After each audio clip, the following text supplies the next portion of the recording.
ರಾಣೆಬೆನ್ನೂರು ನಗರದಲ್ಲಿ doctor B R Ambedkar ಅವರ ಜಯಂತಿಯ ಅಂಗವಾಗಿ ರಾಣೆಬೆನ್ನೂರು ಸರ್ಕಾರಿ ಆಸ್ಪತ್ರೆಯಲ್ಲಿ ಭೀಮ್ ಆರ್ಮಿ ವತಿಯಿಂದ ರೋಗಿಗಳಿಗೆ ಹಾಲು ಹಣ್ಣು ಹಾಗೂ ಲಘು ಉಪಹಾರವನ್ನು ವಿತರಿಸಲಾಯಿತು.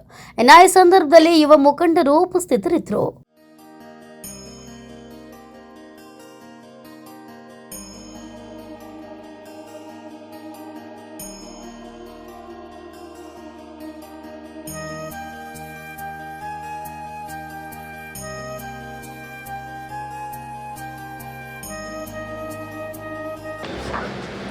ಇವತ್ತಿನ ಈ ಬಿ ಆರ್ ಅಂಬೇಡ್ಕರ್ ಅವರ ಒಂದು ಜಯಂತಿಯ ಅಂಗವಾಗಿ ನಮ್ಮ ಮಹಿಳಾ ಮತ್ತು ಮಕ್ಕಳ ಆಸ್ಪತ್ರೆಯಲ್ಲಿ ನಾವು ಎಲ್ಲ ಸಿಬ್ಬಂದಿ ವರ್ಗದವರು ನಾವು ಅತಿ ವಿಜೃಂಭಣೆಯಿಂದ ನಾವು ಬಿ ಆರ್ ಅಂಬೇಡ್ಕರ್ ಅವರ ಜಯಂತಿಯನ್ನು ಆಚರಣೆ ಮಾಡಿದ್ದೀವಿ.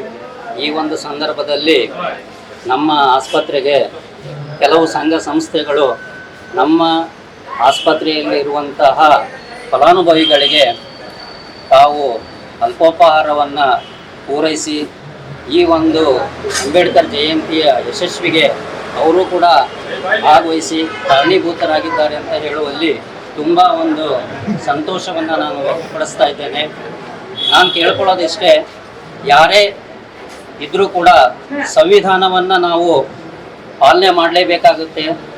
ಎಂತಹ ವ್ಯಕ್ತಿ ಇದ್ದರೂ ಕೂಡ ನಮ್ಮ ಭಾರತದ ಸಂವಿಧಾನ ಶಿಲ್ಪಿಗಳನ್ನು ಇವತ್ತು ನೆನೆಸ್ಕೊಂಡು ಅವರು ಹಾಕಿಕೊಟ್ಟಂತಹ ಶಿಲ್ಪನೆಯಿಂದ ನಾವು ನೆನೆಸ್ಕೊಂಡು ಅತಿ ಒಂದು ಕಾಳಜಿಯಿಂದ ನಮ್ಮ ದೇಶವನ್ನು ನಾವು ಪ್ರಗತಿಪರ ಇದರಲ್ಲಿ ನಾವು ಮುಂದುವರಿಬೇಕು ಅಂತ ಹೇಳಿದರೆ ಪ್ರತಿಯೊಬ್ಬ ನಾಗರಿಕರು ಕೂಡ ಇದರಲ್ಲಿ ಅವರು ಹಾಕಿಕೊಟ್ಟಂಥ ಪಥದಲ್ಲಿ ನಾವು ನಡೆದರೆ ಖಂಡಿತವಾಗಿಯೂ ಕೂಡ ನಮ್ಮ ದೇಶ ಮುಂದುವರಿಯುತ್ತೆ.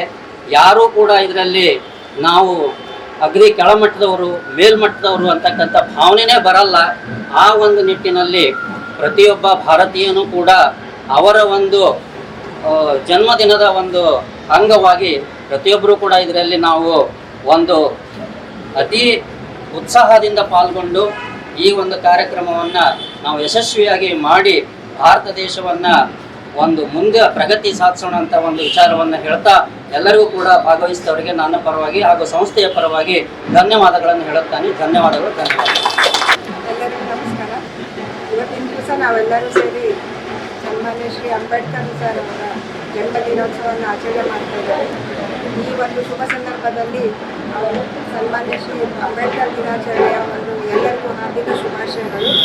ಈ ಒಂದು ನಮ್ಮ ಆಸ್ಪತ್ರೆಗೆ ಬಂದು ಸ್ವಲ್ಪ ಹಣ್ಣು ಹಾಲನ್ನು ಕೊಟ್ಟು ನಮ್ಮ ರೋಗಿಗಳಿಗೆ ತಮ್ಮದಾಗಿರುವ ಕಾಳಜಿಯನ್ನು ತೋರಿಸಿದ್ದಕ್ಕೆ ಎಲ್ಲರಿಗೂ ಪೂರ್ವಕವಾದ ಧನ್ಯವಾದಗಳು.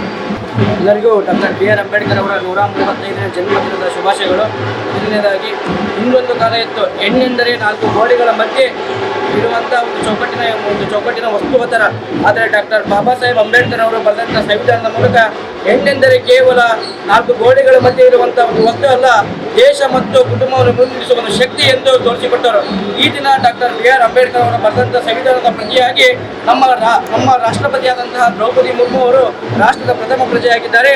ಮತ್ತು ನಮ್ಮ ಮಹಿಳಾ ಮತ್ತು ಮಕ್ಕಳ ಕಲ್ಯಾಣ ಇಲಾಖೆಯ ಸಚಿವರಾದಂಥ ಲಕ್ಷ್ಮೀ ಹೆಬ್ಬಾಳ್ಕರ್ ಅವರು ಸಹ ಒಂದು ಹೆಣ್ಣು ಮತ್ತು ಇಲ್ಲಿ ಆಸ್ಪತ್ರೆಯ ಮುಖ್ಯಸ್ಥರು ಸಹ ಒಂದು ಹೆಣ್ಣೆಂದರೆ ಕೇವಲ 4 ಗೋಡೆಗಳಿಗೆ ಸೀಮಿತವಲ್ಲ ಒಂದು ನಮ್ಮ ನಾರಿ ಶಕ್ತಿಯು ತೋರಿಸಿದೆ. ಪ್ರತಿ ವರ್ಷದಂತೆ ಈ ವರ್ಷವೂ ಸತತವಾಗಿ 10ನೇ ಬಾರಿಯಾಗಿ ನಮ್ಮ ನಾಯಕರಾದಂತಹ ಸಚಿನ್ ಮೆಣಸಾಳ್ ಅವರ ನೇತೃತ್ವದಲ್ಲಿ ನಾವೆಲ್ಲರೂ ಅಂಬೇಡ್ಕರ್ ಅವರ ಅನುಯಾಯಿಗಳಾಗಿ ರೋಗಿಗಳಿಗೆ ಮತ್ತು ಫಲಾನುಭವಿಗಳಿಗೆ ಹಾಲು ಹಣ್ಣು ಮತ್ತು ಇತರೆ ಲಘು ಉಪಹಾರವನ್ನು ವಿತರಣೆ ಮಾಡಲಾಗುತ್ತದೆ. ಜೈ ಭೀಮ್.